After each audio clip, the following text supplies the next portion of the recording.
जय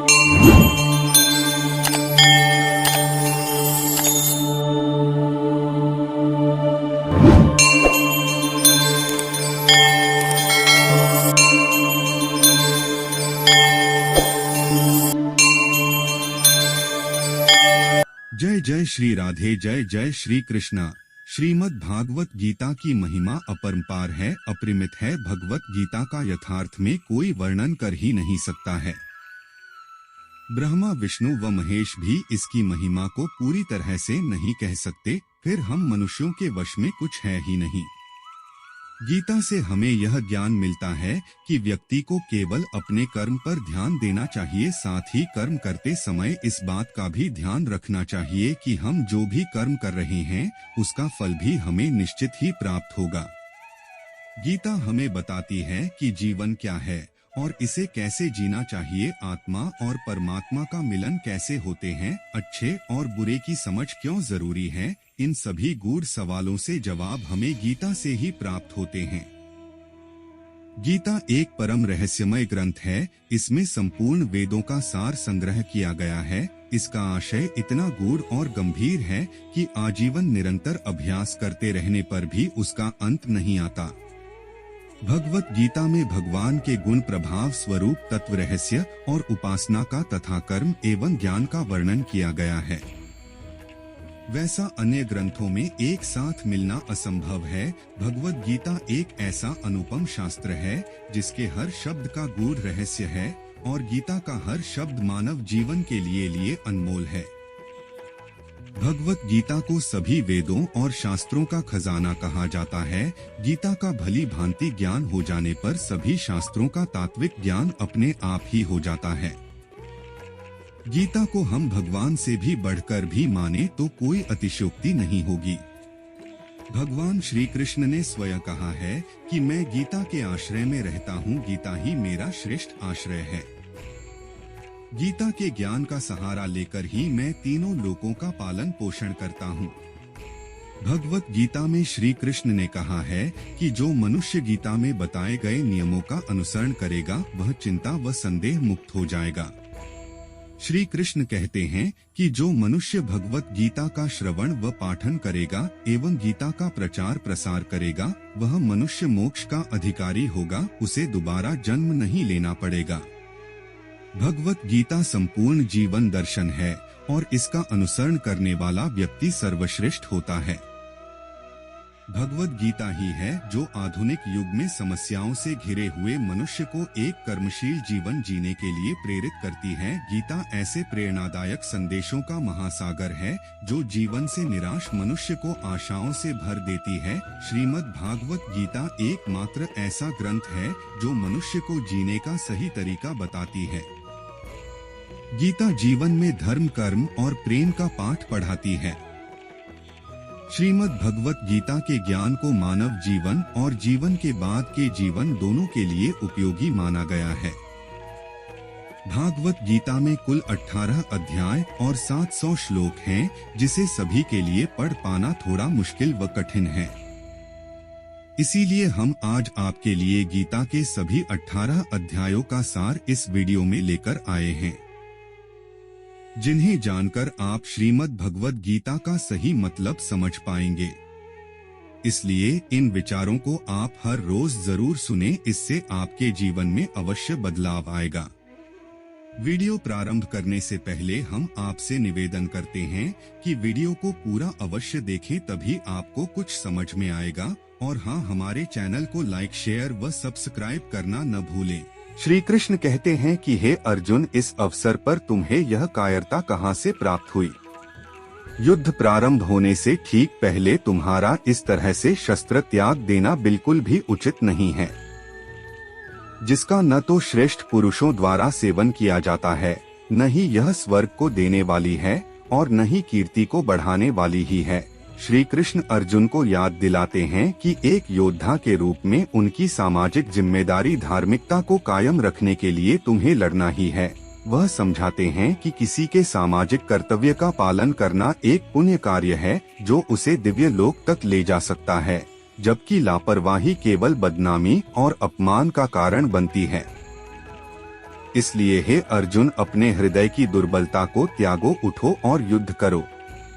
श्री कृष्ण कहते हैं कि हे पार्थ, तुम उन लोगों के लिए शोक कर रहे हो जो वास्तव में शोक करने के योग्य हैं ही नहीं, क्योंकि जिनके प्राण चले गए हैं उनके लिए, और जिनके प्राण नहीं गए हैं उनके लिए भी शोक नहीं करते। ऐसा तो है नहीं कि मैं किसी युग में नहीं था या तुम नहीं थे, अथवा तुम्हारे साथ युद्ध करने के लिए आए ये राजा नहीं थे, और न ही ऐसा है कि इससे आगे भविष्य में हम सब नहीं रहेंगे। श्री कृष्ण कहते हैं कि जैसे हमारे शरीर में मौजूद आत्मा बालपन, युवावस्था और वृद्धावस्था की ओर निरंतर अग्रसर होती है, वैसे ही मृत्यु के बाद आत्मा दूसरा शरीर धारण कर लेती है। बुद्धिमान मनुष्य इस तरह के परिवर्तन से विचलित नहीं होते हैं। हे अर्जुन, इंद्रियों और उसके विषयों के संपर्क से उत्पन्न सुख तथा दुख का अनुभव क्षण भंगुर है। ये स्थायी न होकर सर्दी तथा गर्मी व अन्य ऋतुओं के आने जाने के समान हैं। मनुष्य को चाहिए कि वह विचलित हुए बिना उनको सहन करना सीखे। जो मनुष्य सुख व दुख में विचलित नहीं होता और इन दोनों परिस्थितियों में स्थिर रहता है, वह वास्तव में मुक्ति का पात्र है। हमारा शरीर स्थायी नहीं है और आत्मा का कभी अंत नहीं होता है।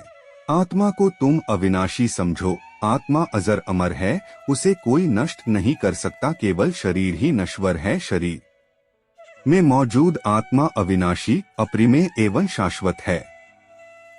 इसलिए हे अर्जुन, उठो और युद्ध करो।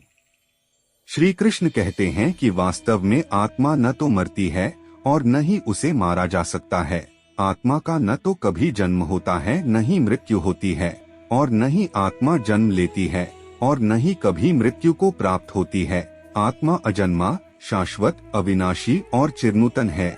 शरीर नष्ट होने के बाद भी आत्मा कभी नष्ट नहीं होती।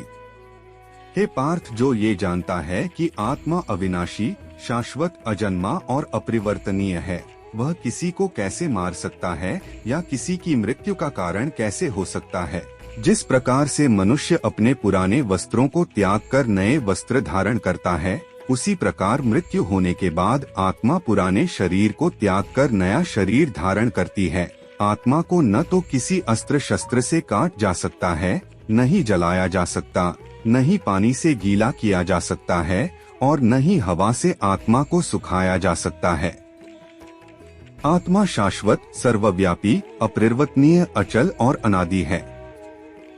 आत्मा अदृश्य, अचिंतनीय और अपरिवर्तनशील है। ये जानकर हमें शरीर के लिए शोक प्रकट नहीं करना चाहिए। हे अर्जुन, यदि तुम ये सोचते हो कि आत्मा निरंतर जन्म लेती है और मरती है, जो जन्म लेता है उसकी मृत्यु भी निश्चित है और मृत्यु के पश्चात पुनर्जन्म भी अवश्यंभावी है, ऐसी स्थिति में तुम्हें इस प्रकार से शोक नहीं करना चाहिए। एक योद्धा के रूप में अपने कर्तव्य पर विचार करते हुए तुम्हें उसका त्याग नहीं करना चाहिए। वास्तव में योद्धा के लिए धर्म की रक्षा हेतु युद्ध करने के अतिरिक्त अन्य कोई विकल्प नहीं होता। हे पार्थ, वे क्षत्रिय भाग्यशाली होते हैं जिन्हें बिना इच्छा किए धर्म की रक्षा हेतु युद्ध के ऐसे अवसर प्राप्त होते हैं जिसके कारण उनके लिए स्वर्ग के द्वार खुल जाते हैं। इसके बाद भी अगर तुम इस धर्म युद्ध का सामना नहीं करना चाहते, तब तुम्हें निश्चित रूप से अपने सामाजिक कर्तव्यों की उपेक्षा करने का पाप लगेगा और तुम अपनी प्रतिष्ठा खो दोगे। लोग तुम्हें कायर और भगोड़ा कहेंगे। एक सम्माननीय व्यक्ति के लिए अपयश मृत्यु से बढ़कर है, और जिनकी दृष्टि में तुम पहले बहुत सम्मानित थे, वे लोग भी तुम्हें डर के कारण युद्ध से हटा हुआ मानेंगे। जो आज लोग तुम्हारी सराहना करते हैं, वे ये सोचेंगे कि तुम डरकर रणभूमि से भाग गए, और वह लोग तुम्हारा सम्मान नहीं करेंगे।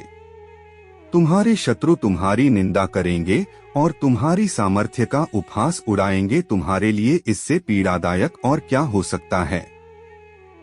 और यदि युद्ध करते हुए तुम या तो मारे जाओगे और स्वर्ग लोक प्राप्त करोगे, या विजयी होने पर पृथ्वी के साम्राज्य का सुख भोगोगे।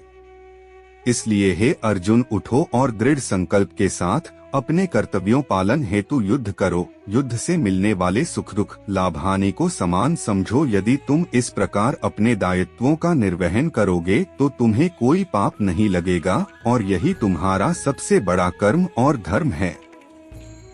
श्री कृष्ण अपने रूप व अपने अस्तित्व को समझाते हुए कहते हैं कि हे अर्जुन, मेरे और तुम्हारे बहुत से जन्म हो चुके हैं, तू उन सबको नहीं जानता किंतु मैं जानता हूँ। अजन्मा, अविनाशी और सभी प्राणियों का ईश्वर होते हुए भी मैं अपनी प्रकृति को अधीन करके अपनी योग माया से प्रकट होता हूँ, अर्थात मेरा कभी जन्म नहीं हुआ है। मैं अविनाशी अर्थात मेरा कभी नाश नहीं हो सकता। मैं समस्त प्राणियों का ईश्वर होते हुए भी अपनी प्रकृति को अधीन करके अपनी योग माया से प्रकट होता हूँ, और जिसका जन्म होता है उसकी मृत्यु निश्चित है। जब जब धरती पर धर्म की हानि और अधर्म की वृद्धि होती है, तब तब मैं धरती पर अवतरित होता हूँ। सत्पुरुषों का उद्धार करने के लिए, पाप कर्म करने वालों का विनाश करने के लिए और धर्म की स्थापना करने के लिए मैं हर युग में अवतरित होता हूँ और होता रहूँगा। यह संसार मेरी ही माया है, यह संसार मुझसे ही उत्पन्न हुआ है। मैं ही इसका पालन पोषण करता हूँ और मैं ही इस सृष्टि का विनाश करता है। श्री कृष्ण प्रकृति के कण कण में अपनी सत्ता बताते हुए कहते हैं, हे पार्थ, मैं ही जल का स्वाद हूँ, सूर्य तथा चंद्रमा का प्रकाश हूँ, समस्त वैदिक मंत्रों में ओंकार हूँ, आकाश में ध्वनि हूँ और मनुष्यों द्वारा किया जाने वाला पुरुषार्थ भी मैं ही हूँ। मैं पृथ्वी में पवित्र गंध हूँ, अग्नि की उष्मा भी मैं ही हूँ, समस्त प्राणियों में वायु रूप में प्राण हूँ और तपस्वियों की तपस्या भी मैं ही हूँ। मैं ही बुद्धिमानों की बुद्धि और तेजस्वी मनुष्यों का तेज हूँ।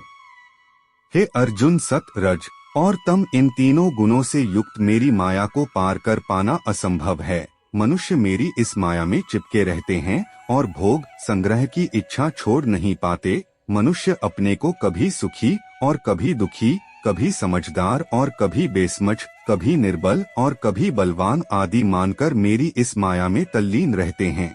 परंतु जो मनुष्य मेरे शरणागत हो जाते हैं, वे मेरी इस माया को आसानी से पार कर जाते हैं, क्योंकि उनकी दृष्टि केवल मेरी तरफ रहती है, वे मेरी माया में नहीं फंसते। हे अर्जुन, पवित्र कर्म करने वाले मेरे 4 प्रकार के भक्त मेरा स्मरण करते हैं। आर्त भक्त, दुख से छुटकारा चाहने वाले। अर्थार्थी भक्त, धन संपदा चाहने वाले। जिज्ञासु भक्त, केवल मुझे जानने की इच्छा वाले। और ज्ञानी भक्त, मुझे ज्ञान सहित जानने वाले। आर्त भक्त वो होते हैं जो प्राण संकट आने पर संकट दूर करने के लिए केवल भगवान को पुकारते हैं, कष्ट का निवारण केवल भगवान से ही चाहते हैं, दूसरे किसी से नहीं। वे आर्त भक्त कहलाते हैं। आर्त भक्तों में अभिमन्यु की पत्नी उत्तरा का दृष्टांत सही लगता है, कारण कि जब उस पर आफत आई तब उसने भगवान श्री कृष्ण के सिवाय किसी दूसरे उपाय का सहारा नहीं लिया। उसने सीधे भगवान से प्रार्थना की कि हे कृष्ण, अश्वत्थामा का बाण मेरे गर्भ को नष्ट करने के लिए दौड़ा आ रहा है, मेरी रक्षा करें। भगवान ने तुरंत उत्तरा के गर्भ में प्रविष्ट होकर गर्भ की रक्षा की और परीक्षित को बचाया। अर्थार्थी भक्त वो होते हैं जिनको अपनी सुख सुविधा के लिए धन संपत्ति प्राप्त करने की इच्छा हो जाती है, परंतु उसको वे केवल भगवान से ही चाहते हैं, दूसरों से नहीं। ऐसे भक्त अर्थार्थी भक्त कहलाते हैं। जिज्ञासु भक्त वो होते हैं जिनमें भगवान को जानने और भगवत भक्ति की जोरदार इच्छा हो जाती है। जिज्ञासु भक्तों में उद्धव जी का नाम लिया जाता है। भगवान ने उद्धव जी को दिव्य ज्ञान का उपदेश दिया था, जो उद्धव गीता के नाम से प्रसिद्ध है। ज्ञानी भक्त वो होते हैं जिन्हें भगवत गीता में उच्च कोटि के भगवत प्रेमी को ज्ञानी माना गया है। उनके मन में किसी भी प्रकार की कोई इच्छा नहीं होती, वे केवल भगवान के प्रेम में ही मस्त रहते हैं। प्रेमी भक्तों में गोपियों का नाम प्रसिद्ध है। गोपियों ने अपने सुख का त्याग कर प्रियतम भगवान के सुख को ही अपना सुख माना था। ज्ञानी अर्थात प्रेमी भक्त भगवान से कुछ नहीं चाहता, इसलिए वह भगवान का सर्वश्रेष्ठ भक्त है। श्री कृष्ण कहते हैं कि मैं भूत, वर्तमान और भविष्य के सभी प्राणियों को जानता हूँ, लेकिन वास्तविकता में मुझे कोई नहीं जानता। हमेशा शक करने वाला व्यक्ति कभी शांति प्राप्त नहीं कर पाता है। वह न तो इस लोक में धन, ऐश्वर्य या यश की प्राप्ति कर सकता है और न ही परलोक में स्वर्ग की प्राप्ति कर सकता है, क्योंकि जब तक मनुष्य किसी भी विषय में संशय युक्त रहता है, तब तक वह उस कार्य में सफलता नहीं पा सकता, इसलिए संदेह करने से बचें। हे अर्जुन, तुम्हारा क्या गया जो तुम रोते हो? तुम क्या लाए थे जो तुमने खो दिया? तुमने क्या पैदा किया था जो नष्ट हो गया? तुमने जो लिया यहीं से लिया, जो दिया यहीं पर दिया। जो आज तुम्हारा है कल किसी और का होगा, क्योंकि परिवर्तन ही संसार का नियम है। और समय के साथ संसार में हर चीज परिवर्तन के नियम का पालन करती है।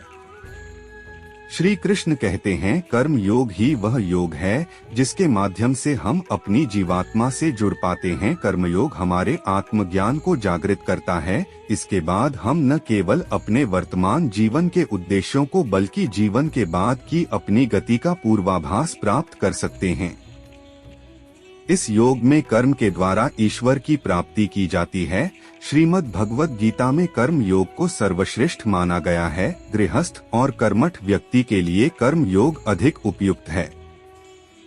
कर्मयोग सिखाता है कि कर्म के लिए काम करो, आसक्ति रहित होकर कर्म करो। कर्मयोगी इसलिए कर्म करता है कि काम करना उसे अच्छा लगता है और इसके परे उसका कोई हित नहीं है। कर्मयोगी मनुष्य कभी कर्म का त्याग नहीं करता, वह केवल कर्म फल का त्याग करता है और कर्म जनित दुखों से मुक्त हो जाता है।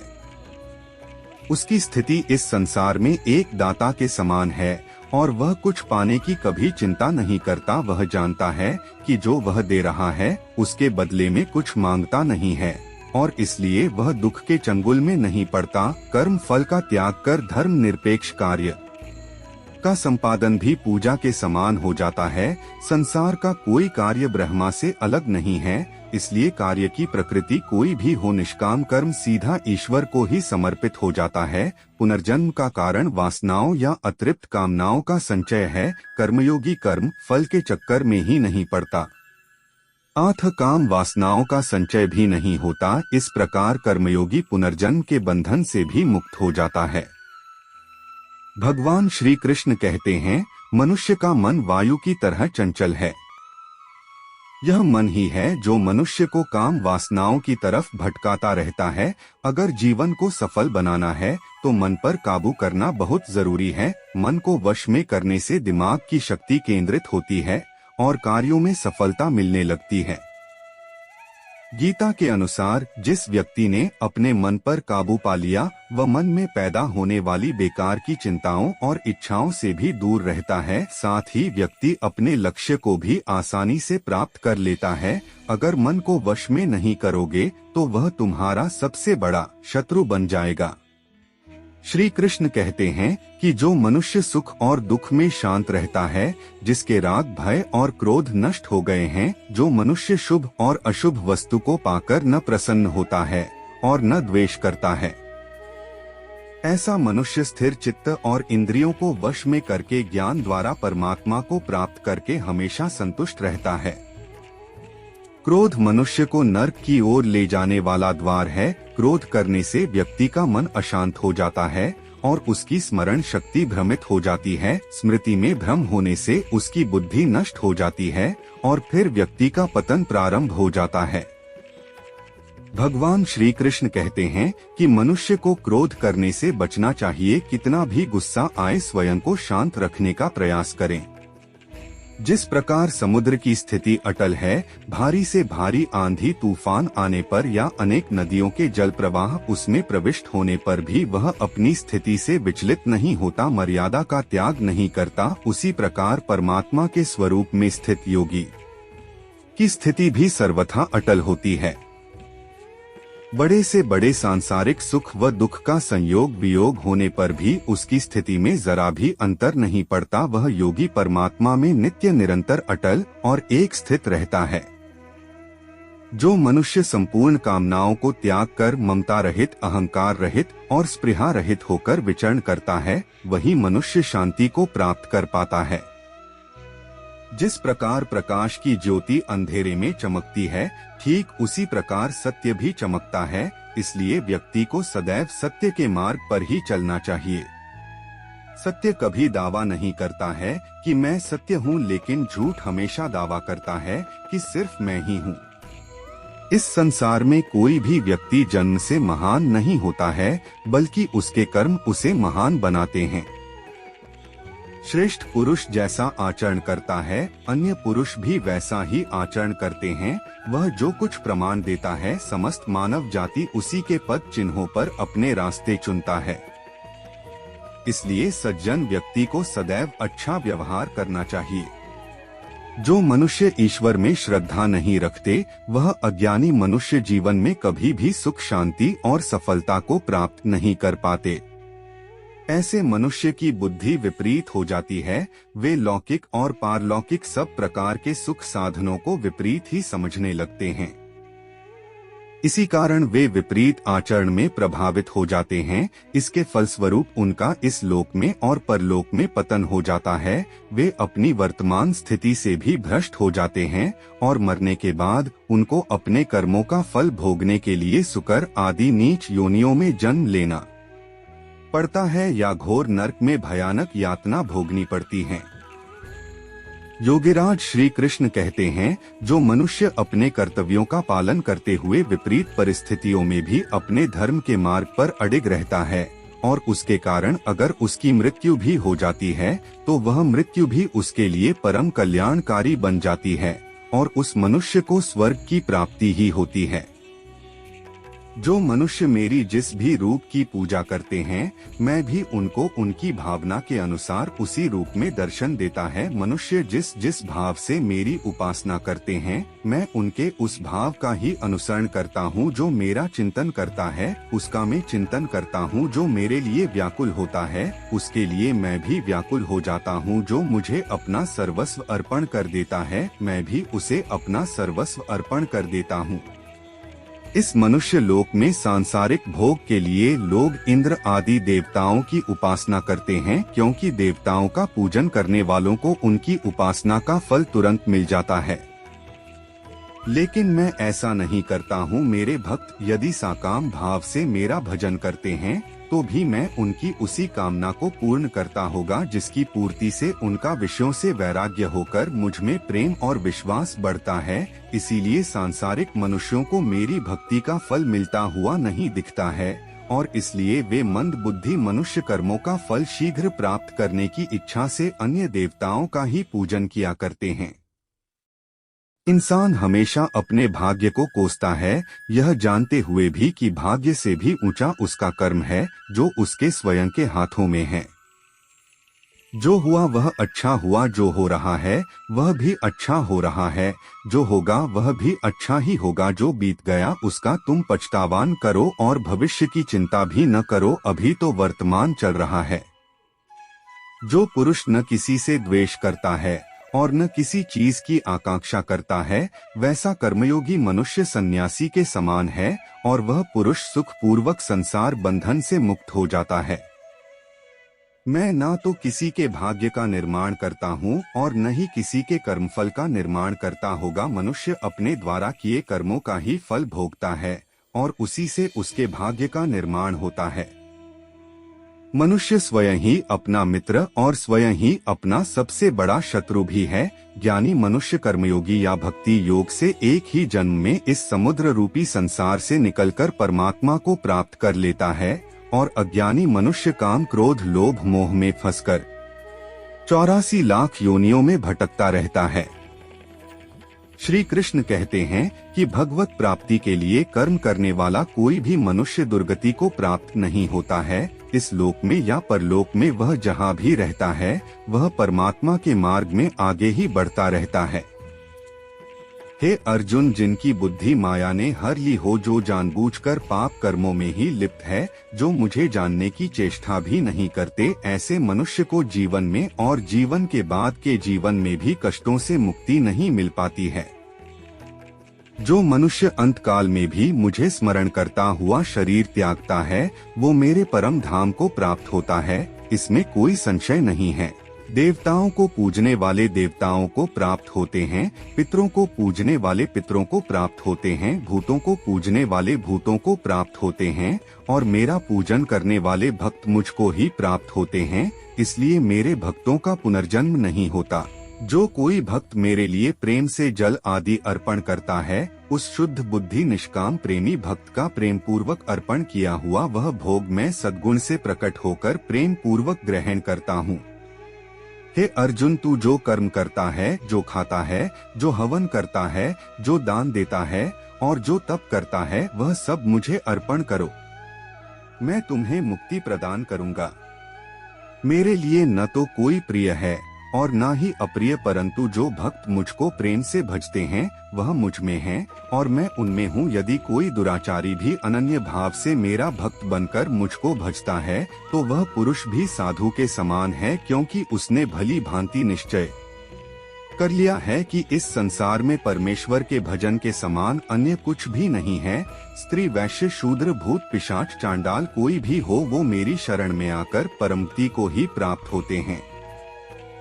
हमारे तामसी गुण हमारे अंदर हीन भावना पैदा करके हमें खुद को उदास और नुकसान पहुंचाते हैं और हमारे राजसी गुण हमें ईर्ष्यालु और लोभी बना देते हैं। हर मनुष्य को तामसिक और राजसी गुणों को खत्म करके अपने सात्विक गुणों से चित्त होना पड़ेगा। सात्विक गुण वो हैं जो आत्मा को अपने आसपास की हर चीज से जोड़े रखता है और हमें प्यार करना सिखाता है। किसी का अच्छा न कर सको तो बुरा भी मत करना, क्योंकि दुनिया कमजोर है लेकिन दुनिया बनाने वाला नहीं है। जिंदगी में हम कितने सही हैं और कितने गलत हैं, यह बात केवल दो लोग ही जानते हैं, एक परमात्मा और दूसरी हमारी अंतरात्मा। अपने आप को भगवान के प्रति समर्पित कर दो, यही सबसे बड़ा सहारा है। जो कोई भी इस सहारे को पहचान गया है वह डर, चिंता और दुखों से मुक्त रहता है।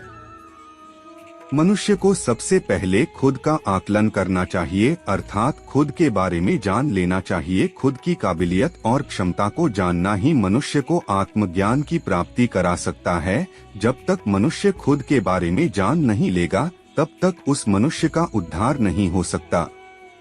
श्री कृष्ण कहते हैं कि हर एक मनुष्य को अपने आप पर पूरा भरोसा करना चाहिए, क्योंकि जो लोग खुद पर विश्वास करते हैं वह अवश्य ही सफलता प्राप्त करते हैं। ऐसा भी बताया जाता है कि जो व्यक्ति जैसा विश्वास करता है आखिरकार वैसा ही बन जाता है।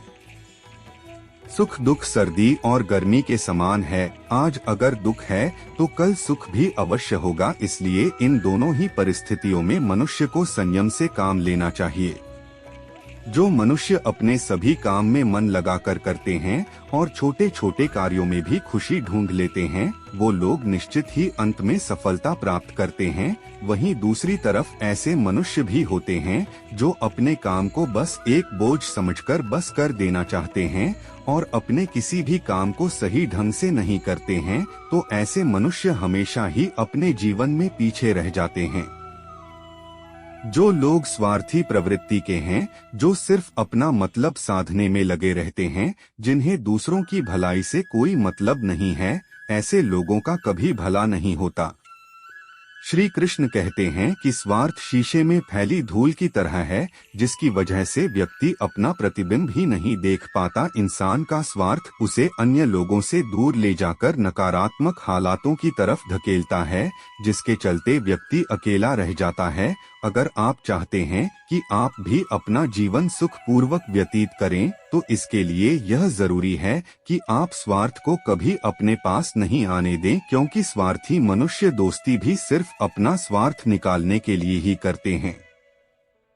ईश्वर हमेशा मनुष्यों का साथ देता है। जो व्यक्ति इस प्रभावशाली सत्य को मान लेता है तो उसका जीवन पूरी तरह बदल जाता है। सृष्टि निर्माता ईश्वर ही है जो संपूर्ण जगत को चला रहा है, वहीं इंसान तो बस कठपुतली है। इसलिए इंसान को कभी अपने भविष्य या फिर अतीत की चिंता नहीं करनी चाहिए, क्योंकि हर विकट परिस्थिति में ईश्वर इंसान का साथ देता है और उसे मुश्किल से बाहर निकालता है। इसलिए हम सभी को ईश्वर पर भरोसा रखना चाहिए। श्री कृष्ण कहते हैं कि पहले अपने काम को प्राथमिकता दें और अपने काम को पूर्ण करने प्रयास करें, तभी दूसरे का काम करें, क्योंकि जो लोग पहले अपने काम को नहीं करते और दूसरे का काम करते रहते हैं, वे लोग अक्सर परेशान रहते हैं। मनुष्य अपने हृदय से जो दान कर सकता है वह अपने हाथों से नहीं कर सकता, और मौन रहकर जो कुछ वह कह सकता है वह शब्दों से नहीं कह सकता। किसी भी व्यक्ति को ना तो समय से पहले और ना ही भाग्य से अधिक कुछ मिलता है, लेकिन उसे पाने के लिए सदैव प्रयत्नशील रहना चाहिए।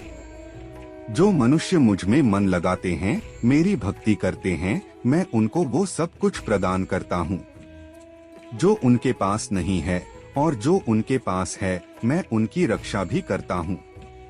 इसलिए यह बहुत जरूरी है कि हम अपने बुरे वक्त में परमात्मा पर भरोसा रखें। कितना भी बुरा वक्त आ जाए कभी विचलित नहीं होना चाहिए, बल्कि डटकर उसका सामना करना चाहिए, क्योंकि इस संसार का नियम है जो पैदा हुआ है उसे दुख का सामना करना पड़ेगा। रोने से और चिंता करने से कोई फायदा नहीं होने वाला है, बल्कि इससे दुख और बढ़ेगा। जीवन में आगे बढ़ने के लिए और अपनी अलग पहचान बनाने के लिए यदि आपको क्रांतिकारी भी बनना पड़े तो इससे पीछे न हटें। कहने का सीधा मतलब यह है कि जरूरत के हिसाब से खुद में बदलाव करें और समाज के बारे में सोचते हुए अपने काम पूरे करें। जीवन में दोस्तों की भूमिका बहुत अहम होती है। सच्चे दोस्तों की पहचान हमेशा मुश्किल वक्त में ही होती है। जिस तरह श्री कृष्ण ने पांडवों के मुश्किल वक्त में उनका साथ दिया था, वैसे ही आपको भी अपने दोस्तों का साथ देना चाहिए। इसके साथ ही आपको ऐसे ही दोस्त बनाने चाहिए जो आपके मुश्किल वक्त में आपके साथ खड़े रहें। जीवन में हार जीत लगी रहती है, लेकिन सफलता सिर्फ उसी व्यक्ति को मिलती है जो अपनी गलतियों और हार से सीख लेकर आगे बढ़त है। हार कर निराश होना किसी भी समस्या का हल नहीं है। किसी भी युद्ध को लड़ने के लिए एक बेहतर रणनीति बनाना बहुत जरूरी है। बिना रणनीति के आप हर मोर्चे पर कामयाब नहीं हो पाएंगे। यदि पांडव भी श्री कृष्ण द्वारा बनाई गई रणनीति का पालन नहीं करते तो शायद कौरवों के खिलाफ हुए युद्ध में उन्हें जीत नहीं मिलती। श्री कृष्ण कहते हैं कि हे अर्जुन, मैं सभी प्राणियों के हृदय में स्थित सबकी आत्मा हूँ। संपूर्ण प्राणियों का आदि मध्य और अंत भी मैं ही हूँ। मैं ही सूर्य हूँ, मैं वेदों में सामवेद, देवों में इंद्र हूँ, इंद्रियों में मन हूँ। मैं ही ब्रह्मा, मैं ही विष्णु और मैं ही महेश हूँ। जलाशयों में समुद्र, पर्वतों में हिमालय हूँ। इस संपूर्ण संसार में तुम जो कुछ भी देख पाते हो उन सब मैं ही हूँ।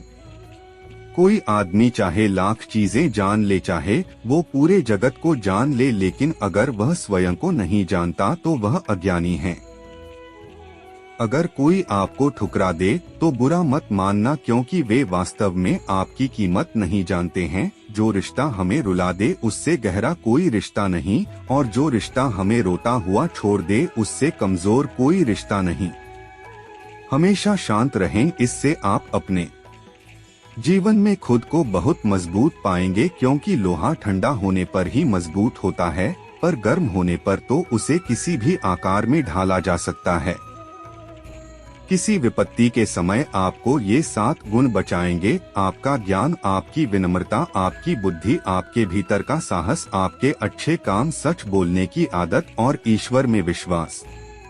आत्मा हमेशा जानती है कि सही क्या है और गलत क्या है, लेकिन मनुष्य के सामने चुनौती तो मन को समझने की होती है। मुश्किल समय में व्यक्ति अकेला हो जाता है, लेकिन मुश्किलों की वजह से वही व्यक्ति मजबूत हो जाता है। जो आपको सम्मान दे उसी को सम्मान दीजिए। हैसियत देखकर सर झुकाना कायरता का लक्षण है। हे अर्जुन, जो न कभी हर्षित होता है, न किसी से द्वेष करता है, न शोक करता है, न कामना करता है, जो शुभ और अशुभ संपूर्ण कर्मों का त्यागी है, वह ज्ञानी मनुष्य मुझे अति प्रिय है। मुझे पाने के 3 तरीके हैं: ध्यान योग, ज्ञान योग और कर्म योग, और इन सब में कर्मयोग सबसे प्रधान है। किसी पर विश्वास करना हो तो उनकी बातों पर नहीं, उनकी हरकतों पर ध्यान। तो गुस्से के वक्त थोड़ा रुक जाने से और गलती के वक्त थोड़ा झुक जाने से जिंदगी और भी आसान हो जाती है। श्री कृष्ण कहते हैं, जो मनुष्य मुझे जान लेता है वह जन्म मरण के बंधनों से मुक्त हो जाता है। जो मनुष्य भगवत गीता को पढ़कर उस पर अमल करता है, उसके सारे दुष्कर्मों का प्रभाव स्वतः ही समाप्त हो जाता है। जो भाग्य में है वह भाग कर आएगा और जो भाग्य में नहीं है वो आकर भी भाग जाएगा। जैसे हवा के झोंके नाव को भटका देते हैं, वैसे ही मनुष्य की इच्छाएं बुद्धि को भटका देती है। एक समझदार व्यक्ति वही है जो दूसरों को देखकर उनकी विशेषताओं से सीखता है, उनसे तुलना और ईर्ष्या नहीं करता। शस्त्र केवल शरीर को घायल कर देते हैं, किंतु शब्द आत्मा को भी घायल कर देते हैं। जो मनुष्य अपने को परमात्मा से अलग नहीं समझता है और न ही शरीर से अपना कोई संबंध मानता है, वह सदा के लिए जन्म मरण से मुक्ति पा लेता है।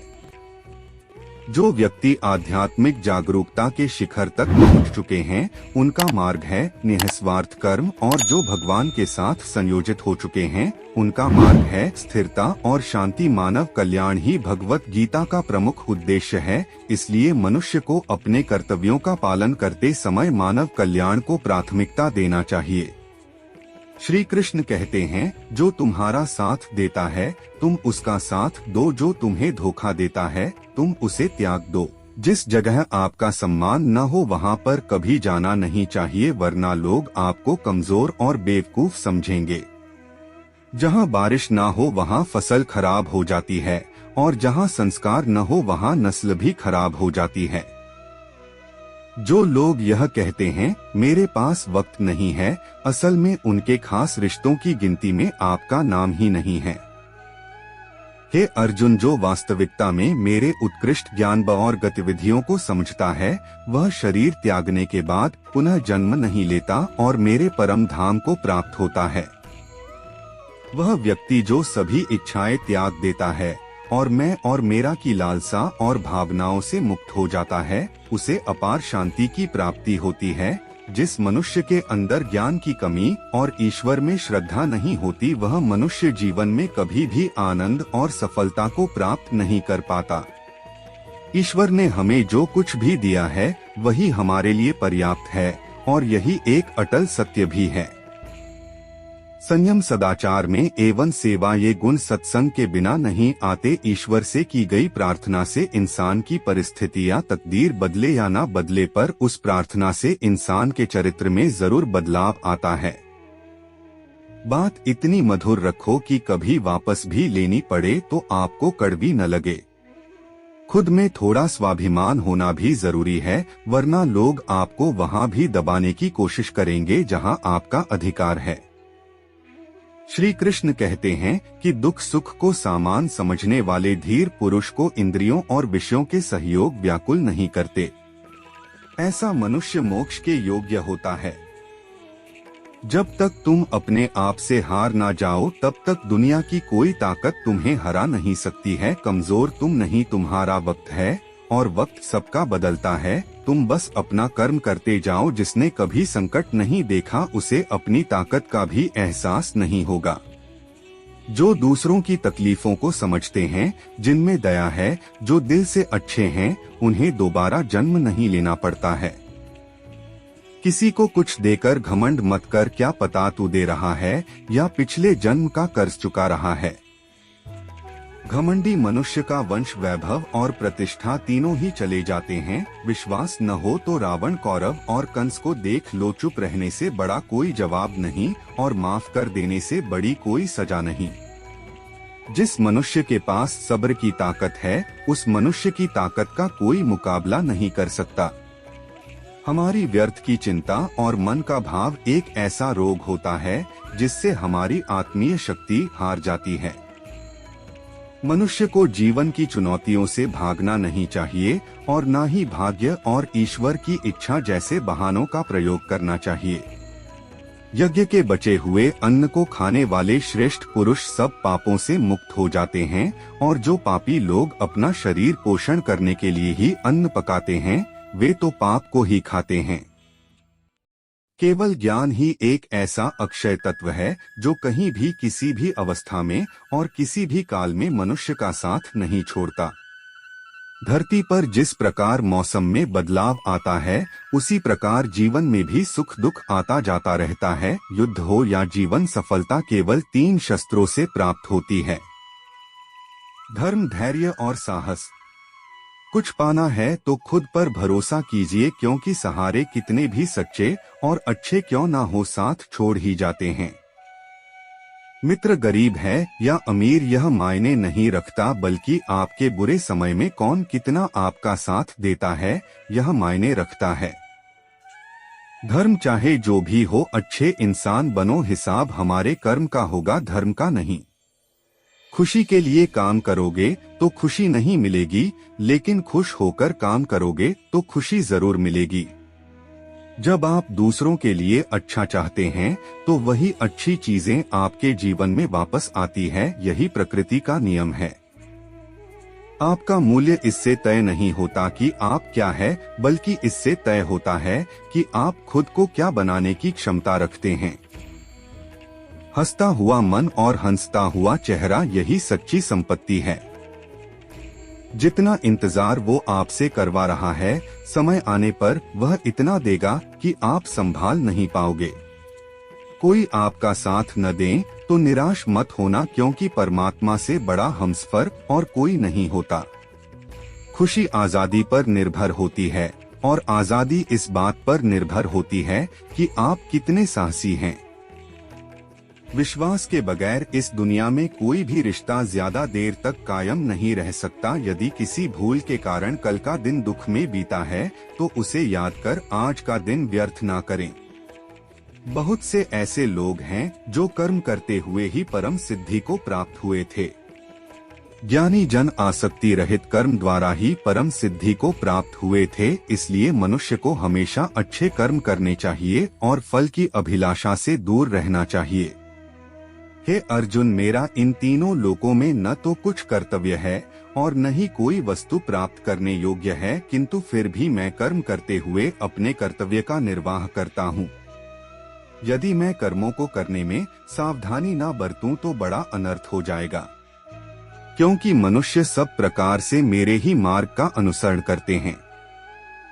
इस दुनिया में हारे हुए इंसान की, तकलीफ में पड़े हुए इंसान की कोई मदद नहीं करता है, और अगर कोई इंसान थोड़ा सा सफल हो जाए तो उससे कोई खुश नहीं होता। इसलिए अपना दुख किसी को मत बताओ। मनुष्य का आहार हमेशा सात्विक और संतुलित होना चाहिए। जिस इंसान को यह समझ नहीं कि क्या खाना चाहिए, कितना खाना चाहिए, कहाँ खाना चाहिए और कैसे खाना चाहिए, वह परमात्मा को कभी नहीं पा सकता है। जो मंद बुद्धि मनुष्य सिर्फ दिखावे के लिए कहता है कि उसने समस्त इंद्रियों को वश में कर लिया है, परंतु वह मन ही मन इंद्रियों के विषयों का चिंतन करता रहता है, वह मनुष्य मिथ्याचारी अर्थात दंभी कहा जाता है। जो पुरुष परंपरा से नहीं चलता है, सृष्टि चक्र के नियमों का पालन नहीं करता है, अर्थात अपने कर्तव्य का पालन नहीं करता, वह इंद्रियों के द्वारा भोगों को भोगने वाला पापी पुरुष व्यर्थ ही जीता है। परंतु जो मनुष्य आत्मा में ही रमण करने वाला और आत्मा में ही संतुष्ट हो, उसके लिए कोई कर्तव्य नहीं है। आत्मा का मतलब यहाँ सबसे बड़ा सच है, और जो सत्य को समझता है, सत्य में ही खुश होकर सत्य में ही रहता है, उसके लिए कोई कर्तव्य नहीं है। लेकिन ऐसा कोई लाखों करोड़ों में एक ही होता है। उस महापुरुष का इस संसार में न तो कर्म करने से कोई प्रयोजन रहता है और न कर्मों के न करने से ही कोई प्रयोजन रहता है, तथा संपूर्ण प्राणियों में भी इसका स्वाद से कोई संबंध नहीं रहता। कहने का सीधा मतलब है, जो परमात्मा मिल चुका है वो कोई और दूसरा कर्म क्यों करें। जो ज्ञानी हैं, जिन्हें ईश्वर की सच्चाई मालूम हो चुकी है, उनकी यह जिम्मेदारी बन चुकी है कि उनके काम करने के तरीके से कहीं किसी और के मन में काम करने के प्रति अश्रद्धा या अपमान न पैदा हो जाए। इसलिए उन ज्ञानी जनों के लिए यह जरूरी है कि वह ऐसा उदाहरण सामने रखें जिससे हर कोई अपना कर्म, अपना कर्तव्य करने के लिए प्रेरित हो। तामसी गुण वाले व्यक्ति आलस्य, नींद या इसी प्रकार के काम करते हैं। राजसी गुण वाले बात बात पर शौर्य या बहादुरी दिखाने का काम करते हैं। लेकिन ज्ञानी मनुष्य जानते हैं उसके गुण ही उससे कर्म करवा रहे हैं, और जो ज्ञानी नहीं होते वो समझते हैं कि सब कुछ वही कर रहे हैं। उठाकर फेंक दो उन रिश्तों को गहरे समंदर में जिनमें वक्त पड़ने पर स्वार्थ और मतलब की बदबू आती हो। अगर सही मायने में आप अपना जीवन बदलना चाहते हो तो सबसे पहले आपको अपना मन बदलने के लिए तैयार रहना पड़ेगा, क्योंकि जैसा आपका मन रहेगा वैसे ही आपके विचार होंगे और जैसे आपके विचार होंगे वैसा ही आपका जीवन होगा। जो जा रहा है उसे जाने दो, वो आज रूठ भी गया तो कल चला ही जाएगा। आप जितनी सरल, सीधे और नर्म दिल के रहोगे उतना ही चतुर और बेईमान लोगों द्वारा खदेड़ दिए जाओगे। जिंदगी में सब कुछ दोबारा मिल सकता है, पर वक्त के साथ खोया हुआ रिश्ता और भरोसा दोबारा नहीं मिलता। भरोसा उसी पर करना जो निभाने के लायक हो। कुछ पल का साथ तो अर्थी उठाने वाले भी दे देते हैं। सच्चे लोगों पर भी उतना विश्वास रखिए जितना दवाइयों पर रखते हैं। बेशक थोड़े कड़वे होंगे पर आपके लिए फायदेमंद होंगे। बड़ा वही होता है जो छोटों के दर्द को समझ सके। कौन क्या कर रहा है, कैसे कर रहा है, क्यों कर रहा है, इन सब से आप जितना दूर रहेंगे उतना ही खुश रहेंगे। हर रिश्ते की अलग अलग सीमाएं होती है, लेकिन बात जब आत्मसम्मान की हो तो वहां पर हर रिश्ता समाप्त कर देना ही उचित होता है। सुबह की नींद इंसान की इरादों को कमजोर बनाती है। मंजिल को हासिल करने वाले लोग कभी देर तक नहीं सोते। मदद एक ऐसी घटना है, करो तो लोग भूल जाते हैं और न करो तो लोग याद रखते हैं। इंसान दो लोगों से हमेशा हार जाता है, एक अपने परिवार से और दूसरा अपनी पसंद के इंसान से। मूर्ख इंसान अपना तो नुकसान करता ही है, लेकिन जो उसकी मदद करता है उसका भी नुकसान करता है। जीवन में इतने व्यस्त हो जाओ कि पछतावा, दुख, नफरत, दर्द के लिए समय ही न बचे। कोई भरोसा तोड़े तो उसका भी धन्यवाद करें। वह हमें सिखाते हैं कि भरोसा सोच समझकर करना चाहिए। जीवन में सुख शांति चाहते हैं तो अपनी समस्याओं और आलोचनाओं को खुद पर हावी न होने दें। जन्म से मिले रिश्ते तो प्रकृति की देन है, लेकिन खुद के बनाए रिश्ते आपकी पूंजी है, इन्हें संभाल कर रखिए। किसी व्यक्ति के गुण दोषों का निर्धारण करने से पूर्व अपनी दृष्टि को निष्पक्ष और पारदर्शी बनाना आवश्यक होता है। किसी को अपनी कमजोरी मत बताओ, क्योंकि अक्सर लोग दूसरों की कमजोरी का फायदा उठा लेते हैं। जिंदगी में दो लोगों को कभी मत भूलना, एक वो जिसने तकलीफ दी हो और दूसरा वह जिसमें तकलीफ में साथ दिया हो। श्री कृष्ण कहते हैं कि तू मन छोटा मत किया कर, जहाँ तेरे अपने मुंह फेर लेंगे वह मैं तुम्हारा साथ दूंगा।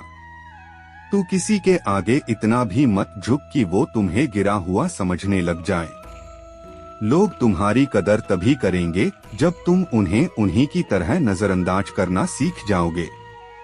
दीपक का जीवन इसलिए वंदनीय नहीं है कि वह जलता है, बल्कि इसलिए वंदनीय है कि वह दूसरों के लिए जलता है, दूसरों से नहीं जलता। कामयाबी और नाकामयाबी दोनों जिंदगी के हिस्से हैं, दोनों ही स्थायी नहीं हैं।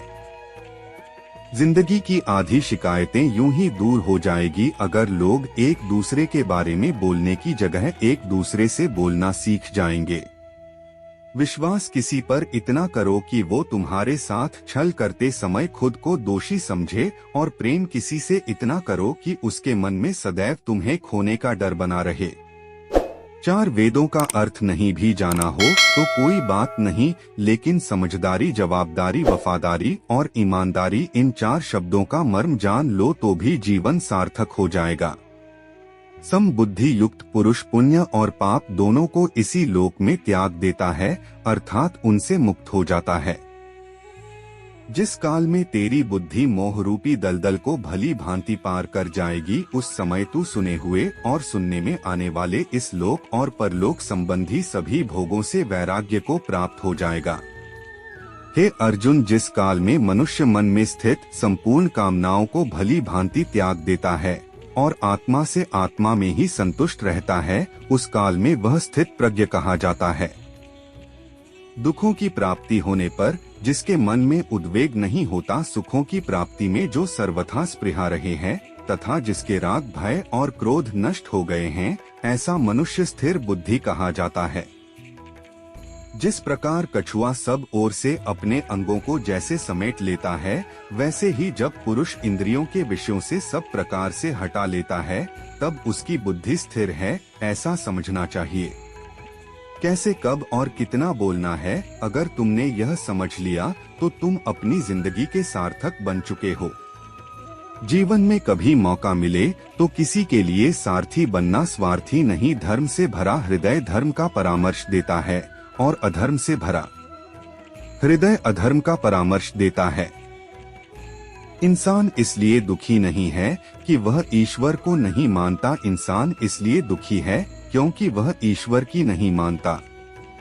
समय आने पर सबको मिलता है, समय से पहले की चाह ही दुख का कारण बनती है। किसी से सच्चा प्रेम होना शुद्धता और दिव्यता का प्रतीक है। जो कुछ भी हुआ है उसमें तेरा कोई योगदान नहीं है, इसलिए तुम्हारी सारी परेशानियां व्यर्थ हैं। हर चीज की शुरुआत मुझसे होती है और समाप्त भी मुझ पर ही आकर होती है। इंद्रियों से मिलने वाला सुख सच्चा नहीं होता है। इंद्रियों का सुख पहले तुमको अमृत की मिठास देगा, लेकिन बाद में तुम्हारा विनाश कर देगा। कृष्ण कहते हैं कि तुम अपने जीवन को सार्थक बना सकते हो, लेकिन इसके लिए तुम्हें मेरी शरण में आना पड़ेगा। अगर तुम्हें मेरी बातें अटपटी लगती हैं, तो तुम्हें अपने नजरिए को बदलने की जरूरत है। अभी तुम चीजों को उस तरह से नहीं देखते हो जिस तरह मैं देखता हूँ। अगर एक बार तुमने मुझ पर विश्वास कर लिया तो तुम्हें जीवन में कभी निराश होना नहीं पड़ेगा। जो एक बार मुझ पर विश्वास कर लेता है उसका साथ मैं कभी नहीं छोड़ता हूँ। जो व्यक्ति मेरे भक्तों के साथ धोखा करता है उसके लिए मैं सबसे बड़ा शत्रु हूँ। अगर किसी ने मेरे भक्त को एक बार भी धोखा दिया तो जन्मों जन्मों तक मैं उसका उद्धार नहीं करता हूँ। मैं हर दिल को एक मंदिर की तरह देखता हूँ। जो दिल जितना सुंदर होता है वहाँ मैं उतना ही अधिक ठहराता हूँ। श्री कृष्ण कहते हैं कि इस दुनिया में तुम प्रेम सभी से करो, लेकिन पूर्ण रूप से विश्वास किसी पर मत करो। अगर तुमको भरोसा करना है तो केवल परमात्मा पर करो। जब तुम शुरुआत करोगे तो स्वाभाविक रूप से तुमको असफलता मिल सकती है, कई बार तुमको देना भी पड़ सकता है, लेकिन इसका मतलब यह नहीं होना चाहिए कि तुम उस काम को करना छोड़ दो। एक समय आएगा जब तुम परिपक्व हो जाओगे और तुम्हारे सभी काम सफल हो जाएंगे। इस काम में मैं हमेशा तुम्हारे साथ खड़ा रहूंगा। मैं तुम्हारे हर छोटे बड़े काम में साथ दूंगा। तुम्हारा जो दिल करे उसको करो, लेकिन नम्रता और सरलता के साथ, अहंकार के साथ नहीं। इस धरती पर आने के बाद आपका मुख्य उद्देश्य यहाँ से मुक्त होना है। केवल वही मनुष्य मुक्त हो सकता है जो अपने कर्मों में दृढ़ संकल्प के साथ स्थिर है और सुख दुख को समान रूप से सहन करता है। जो मनुष्य अपनी आत्मा की बात सुन सकता है वह मुझसे बात कर सकता है और देख भी सकता है। जो आदमी मुझे हर चीज में देखता है और मेरे होने के एहसास को अनुभव करता है वह मेरा सच्चा भक्त है। ऐसे भक्तों से मुझे प्रेम है। ऐसा कोई नहीं है जिसका सदियों से अस्तित्व है और न ही ऐसा कोई है जिसका सदियों बाद अस्तित्व रहेगा। यहाँ कुछ स्थायी नहीं है। मैं सभी के घरों में निवास करता हूँ। मेरी ऊर्जा सभी जगह समान रूप से वितरित है। जो मुझे पहचान लेता है उसको मैं भक्ति रस प्रदान करता रहता हूँ। दुनिया का सबसे बड़ा पापी अगर समर्पण के साथ मेरी सच्ची उपासना करें तो मैं उसको भी शुद्ध कर देता हूँ। जो तुमने सुना है उस पर विश्वास मत करो। कुछ लोग अपने विवेक से मुझे अपना बनाते हैं, कुछ लोग ज्ञान से, कुछ लोग कर्म से, कुछ योग से। तुम मुझे किस रूप में प्राप्त करना चाहते हो यह पूरी तरह तुम्हारे ऊपर है। तुम मुझे जिस रूप में बुलाओगे मैं उस रूप में हाजिर हो जाऊंगा। तुम मेरे प्रति सदा चौकन्ने रहो, मेरी उपासना करो, अपने हर एक काम के लिए मेरा स्मरण करो। मैं वादा करता हूँ तुम मेरे प्रिय बने रहोगे। यदि कोई साधक किसी कारण वश अपनी साधना में सफल नहीं हो पाता तो भगवान उसकी अधूरी साधना पूरी करने के लिए उसे फिर से सच्चे साधकों के घर में जन्म देते हैं। हे धनंजय, मेरे सिवाय इस जगत का कोई दूसरा कारण नहीं हो सकता। मैं ही संपूर्ण संसार का महाकारण हूँ। जैसे मोती सूत के धागे की माला में पिरोए हुए होते हैं, वैसे ही यह संपूर्ण जगत मेरे ही ओतप्रोत है। यह संसार मुझसे ही उत्पन्न हुआ है, मुझ में ही स्थित रहता है और मुझ में ही विलीन हो जाता है। कहने का तात्पर्य यह है कि भगवान के सिवाय संसार की और कोई स्वतंत्र सत्ता नहीं है। कान्हा कहते हैं, मैं ना तो तुम्हारी महंगी भेंट से प्रसन्न होता हूँ और न ही दिखावटी दान दक्षिणा से। अगर मेरे मन को जीतना है तो मुझे प्रेम से पुकारो, मैं तुरंत ही हाजिर हो जाऊंगा। अवास्तविक चीजों को लेकर मन में कभी डर पैदा मत होने दो। वह वास्तविक नहीं है, वह ना तो कभी था और न कभी होगा। इसके विपरीत जो वास्तविक है वह हमेशा से था और उसे ना तो बदला जा सकता है, न ही कभी नष्ट किया जा सकता है। जो मनुष्य किसी अच्छे काम में लगा हुआ होता है, आने वाले समय में उसका अंत भी बुरा नहीं होता है। मनुष्य को सदा श्रद्धा और आध्यात्मिक बनना चाहिए। जीवन का आनंद लो, उदार दिल से बातें करो, किसी पर क्रोध मत करो, किसी का अहित मत सोचो, सभी के साथ सद्भाव के साथ पेश आओ। कर्म का नियम कहता है कि प्रत्येक घटना का एक कारण और प्रभाव होता है। समान रूप से किए गए कार्य के परिणाम अलग अलग हो सकते हैं। यह केवल इस बात पर निर्भर करता है कि वह कर्म करता किस प्रकार है। जिस प्रकार आग एक लकड़ी को जलाकर राख कर देती है, उसी प्रकार आत्मज्ञान आपके अंदर चलने वाले सभी द्वैत कार्यों को भस्म कर आपको आंतरिक शांति प्रदान करता है। भगवान पर विश्वास उस बच्चे की तरह करो जिसे हवा में उछाल हो तो वह हंसता है। वह डरता नहीं है क्योंकि वह जानता है कि आप उसे गिरने नहीं दोगे। दुनिया में हमारे सामने चाहे जो परिस्थिति आ जाए, एक काम करना, अपने जीवन को ऊपर वाले को सौंप देना। ब्राह्मण, क्षत्रिय, वैश्य और शूद्र, इन 4 वर्णों का समूह गुण और कर्मों के अनुसार मेरे द्वारा ही रचा गया है। इस प्रकार सृष्टि रचना भी कर्म का कर्ता होने पर भी मुझे अविनाशी परमेश्वर को तू वास्तव में अकर्ता ही जान। कर्मों के फल में मेरी स्पृहा नहीं है, इसलिए मुझे कर्म लिप्त नहीं करते। अर्थात श्री कृष्ण कहते हैं कि काम करो लेकिन फल की इच्छा से नहीं, बस अपना कर्म करते जाओ और आगे बढ़ते जाओ। पूर्व काल में पूर्वजों ने भी इस प्रकार मेरे बताए अनुसार ही काम किए हैं और मोक्ष को प्राप्त हुए हैं। इसलिए अगर तू भी मोक्ष को पाना चाहता है तो पूर्वजों द्वारा सदा से किए जाने वाले कर्मों को ही कर। जिसकी आसक्ति सर्वथा नष्ट हो गई है, जो अपने देह पर अभिमान नहीं करता और जो ममता से रहित हो गया है, जो निरंतर परमात्मा के ज्ञान में स्थित रहता है, वैसा कर्मयोगी अपना कर्म यज्ञ की तरह करता है और मोक्ष को प्राप्त होता है। जो अपना सब कुछ परमात्मा को अर्पित कर देता है, जिसके लिए परमात्मा ही सब कुछ है, जो अपने हर काम में परमात्मा को देखता है और हर कर्म परमात्मा के लिए करता है, वैसा कर्मयोगी मोक्ष का अधिकारी होता है। जो मनुष्य मुझसे प्रेम करके इस परम रहस्य युक्त गीता शास्त्र को मेरे भक्तों को सुनाएगा, वो मुझको ही प्राप्त होगा, इसमें कोई संदेह नहीं है। उससे बढ़कर मेरा प्रिय कार्य करने वाला मनुष्यों में और कोई भी नहीं है, तथा इस संसार में उससे बढ़कर मेरा प्रिय दूसरा कोई भविष्य में होगा भी नहीं। और जो मनुष्य श्रद्धा युक्त दोषों से रहित होकर इस गीता शास्त्र का श्रवण भी करेगा, वह भी सभी पापों से मुक्त होकर मेरे परम धाम को ही प्राप्त होगा। गीता का सार यह है कि तीनों लोकों में जितने देवता हैं, सब एक ही भगवान की विभूतियां हैं। मनुष्य के समस्त गुण और अवगुण भगवान की शक्ति के ही रूप हैं। साथियों, इस वीडियो में बस इतना ही। मिलते हैं अगले वीडियो में। साथियों, अगर आपको वीडियो से कुछ सीखने को मिला हो तो हमें कमेंट जरूर करें। आपके कमेंट हमारा मनोबल बढ़ाते हैं। साथ ही वीडियो को शेयर जरूर करें और हमारा चैनल सब्सक्राइब करना न भूलें। आप हमेशा स्वस्थ रहें, खुश रहें व मस्त रहें, यही प्रभु से प्रार्थना है। जय जय श्री राधे, जय जय श्री कृष्णा।